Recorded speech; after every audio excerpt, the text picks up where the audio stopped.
Halo sahabat tani dimanapun Anda berada. Nah, masih berjumpa lagi dengan saya sahabat tani.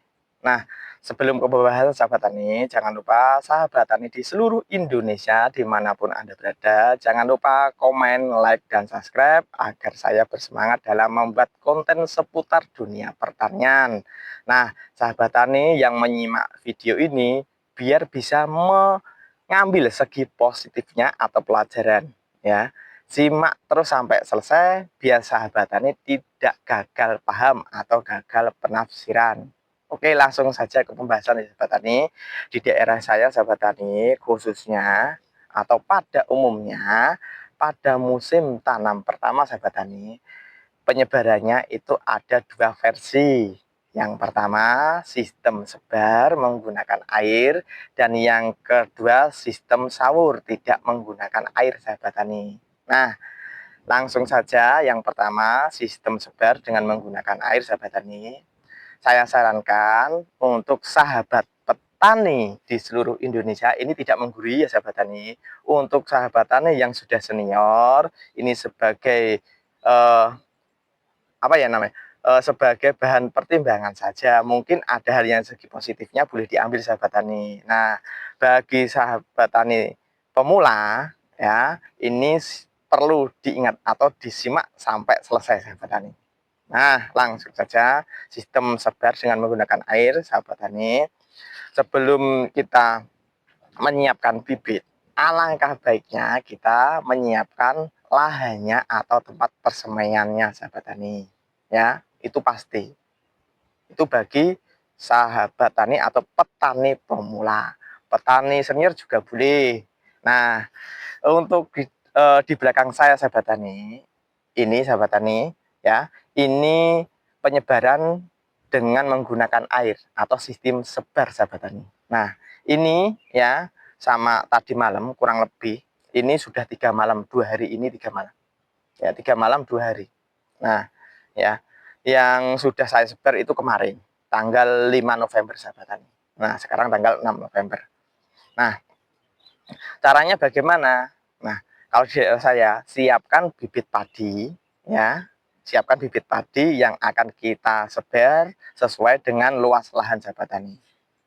Nah, kalau itu bibit padinya itu tidak dari toko atau tidak dari tidak ada kemasannya seperti ini sahabat tani, atau bibit sendirilah kalau orang Jawa namanya, atau tangkaran. Nah, itu masukkan dalam ember sahabat tani. Ya, masukkan dalam ember. Setelah itu dikasih air.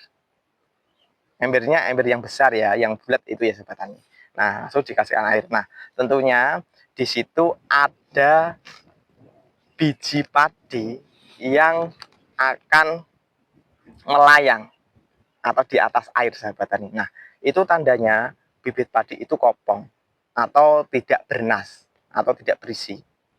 Nanti kalau dipaksakan itu hasilnya kalau kita sebar ya sahabat tani, itu tidak akan maksimal sahabat tani.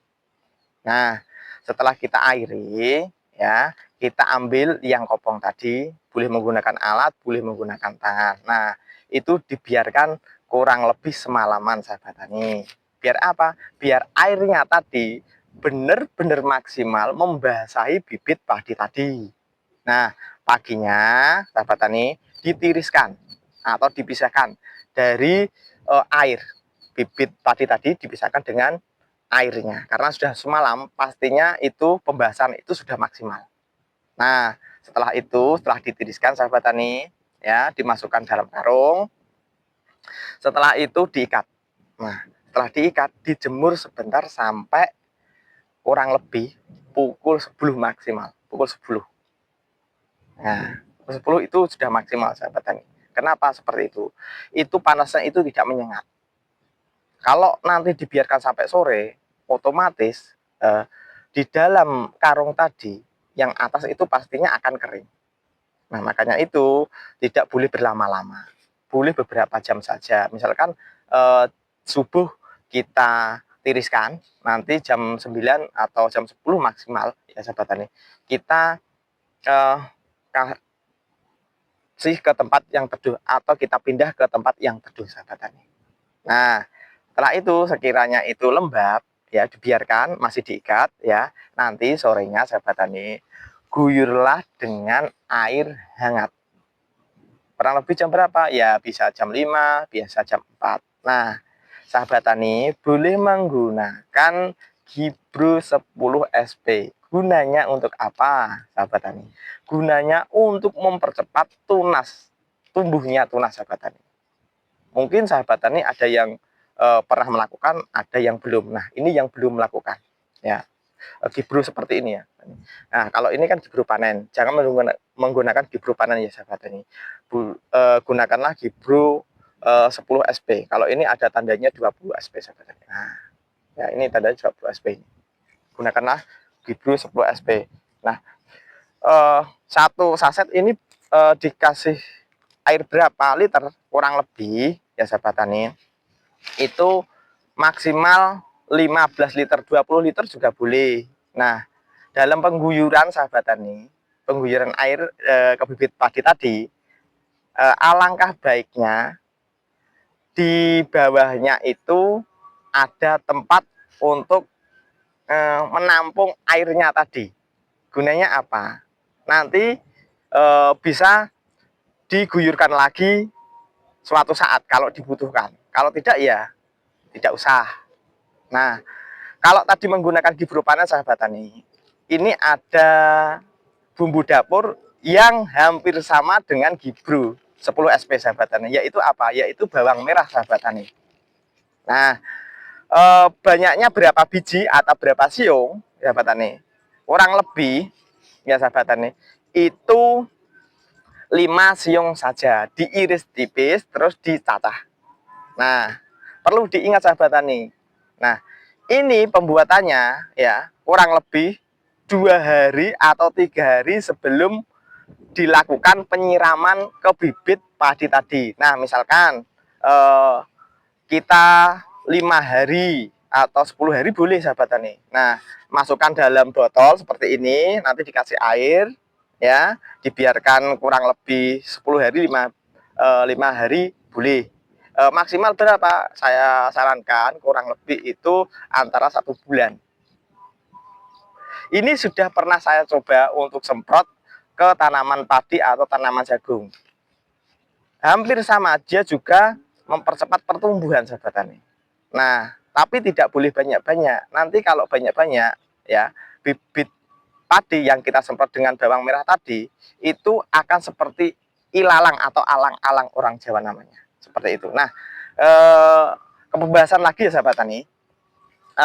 Kalau tadi sudah diguyur, ya, tadi kan sore, misalkan sore itu dikasih air ya, sampai pagi, terus ditiriskan jam 10, jam 7 sampai jam 10 itu dipanaskan atau dipeme, orang Jawa namanya, terus dipindah ke tempat yang teduh, terus sorenya diguyur air hangat ya kan, sama Gibro atau bawang merah tadi. Nah, setelah itu diikat lagi, sahabat tani. Setelah itu ditutup dengan terpal atau sejenisnya. Biar apa? Biar masih hangat. Biar kelembabannya itu terjaga. Nanti biji bakal tunasnya ini ya, itu biar cepat keluar. Kalau hangat, lembab, itu akan cepat keluar. Nah, setelah itu, sahabat tani, ya, kalau memang kiranya bijinya masih kering, diguyur lagi, boleh. Dengan asumsi hangatnya itu hangat kuku, tidak panas, cuma hangat saja. Itu untuk mempercepat saja. Nah, setelah itu malam kedua hari ini, besoknya itu, besok pagi itu ya, kita sebar di tempat tersebut. Nah, kalau sudah disebar di tempat tersebut, nah kalau ini menggunakan air ya, kelebihannya apa? Kelebihannya ini, sahabat tani, ini pertumbuhannya akan lebih cepat dibandingkan tidak menggunakan air, sahabat tani. Kenapa bisa seperti itu? Nah, karena akar-akarnya, kalau tempatnya itu basah atau berair, itu akar dari bibit padi tadi itu akan cepat menyebar atau cepat keluar dibanding sistem kering. Nah, tapi bila mana nanti tidak ada hujan 1 minggu, ya sahabat tani, kekurangannya kalau penyebaran dengan air, pasti tanahnya itu atau tempat persemaian itu akan retak. Nah, jadi kita kurang lebih 2 hari sekali harus kita mengairi. Biar apa? Biar tanahnya tadi tidak retak. Itu kekurangannya sahabat tani. Tapi kelebihannya ya kalau kita menyebar dengan air itu tumbuhnya itu lebih cepat daripada tidak menggunakan air sahabat tani. Itu ya, ada kelebihan, ada kekurangannya. Nah, dengan sistem sebar tidak menggunakan air sahabat tani, ini juga ada plus ada minusnya, ada kelebihan ada kekurangannya. Nah, kelebihan dan kekurangannya apa? Yang pertama, kita juga harus mempersiapkan lahan sesuai dengan luas yang akan kita tanam tadi. Maksudnya dalam artian kira-kira biasanya butuh bibit berapa toh lahan kita? Biasanya itu kurang lebih berapa galengan toh? Kalau di daerah saya itu namanya galengan. Ya, itu ya, satu lajur kecil itu namanya galengan. Berapa galeng toh? Berapa kilo yang akan kita sebar? Seperti itu ya, sahabat tani. Nah, setelah itu kita sudah mempersiapkan. Nah, tanahnya kan kalau tidak menggunakan air ya sahabat tani. Nah, tentunya kan kering ya sahabat tani. Nah, kita sisir atau kita keruk orang Jawa namanya menggunakan dengan cangkul ini. Nah, itu dipinggirkan. Jangan di tengah-tengah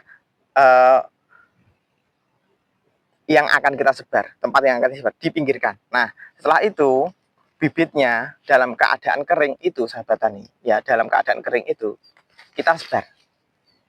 Kita sebar. Ya, setelah selesai yang tanah kita sisir tadi atau kita keruk tadi ya sahabat tani dengan menggunakan cangkul tadi, kita kembalikan, kita tutup sebagai penutup biji tadi biar tidak dimakan oleh hama burung. Nah, setelah itu baru nunggu hujan.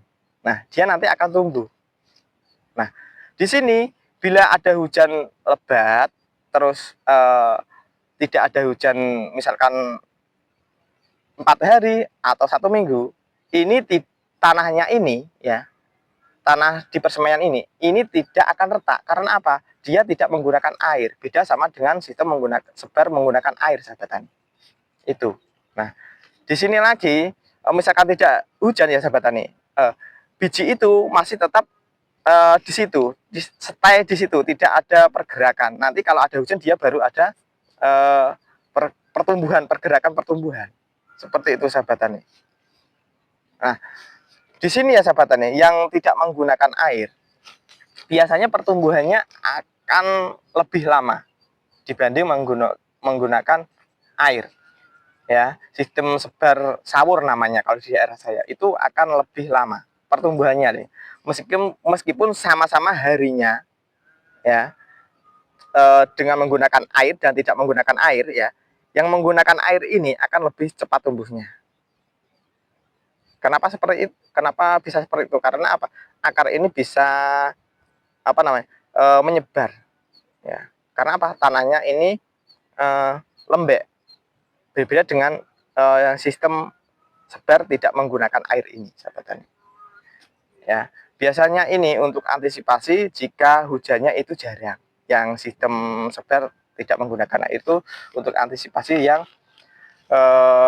hujannya tadi jarang, sahabat tani. Nah, bila sahabat tani itu tidak mempunyai mesin alkon sedot kecil maupun besar atau tidak mempunyai sumur ya, saya sarankan menggunakan sistem sebar tidak menggunakan air tadi. Karena apa? Bila mana nanti sistem sebar menggunakan air, terus sumur itu digunakan oleh si pemilik tanahnya, kita sendiri juga yang akan kerepotan. Kita tidak mempunyai mesin alkon kecil, kita tidak mempunyai sumur, otomatis kan yang lebih berkuasa yang mempunyai lahan itu. Ya sahabat tani. Ya, sumurnya itu ya seperti itu. Nah, untuk menanggulangi hama burung pipit atau burung emprit kalau orang Jawa namanya, siapkanlah dengan dangke, sahabat tani. Ya, dangke, carilah di toko-toko itu dangke, dicampur dengan beras, ya beras atau gabah. terus dikasihkan air, dikocok, terus disebar di tempat persemaian. Nanti kurang lebih kalau benar sudah dimakan ya sahabat tani, kurang lebih setengah jam itu burung pipitnya itu pasti tidak akan bisa terbang, pasti akan lemas, akhirnya mati. Itu sudah saya praktekkan sahabat tani. Itu untuk menanggulangi hama burung pipit atau burung emprit kalau di daerah saya namanya, ya sahabat tani. Ini belum saya kasih, itu ada. Nah, ya itu ada sahabat tani. Coba saya lempar dengan menggunakan tanah ya sahabat tani. Pasti nanti ada yang terbang. Bentar ya sahabat tani. Nah, itu kan pasti ada yang terbang. Nah, itu nanti sore kalau jadi saya kasih obat dangke dengan biji gabah atau beras. Biar apa? Biar di persemian ini aman, tidak dimakan oleh burung pipit tersebut. Nah, demikianlah yang bisa saya sampaikan sahabat tani. Bila ada kekurangan atau salah kata yang tidak berkenan di hati sahabat tani, saya sendiri mohon maaf. Sampai jumpa di lain kesempatan. Salam petani Indonesia. Guyup rukun petani Indonesia.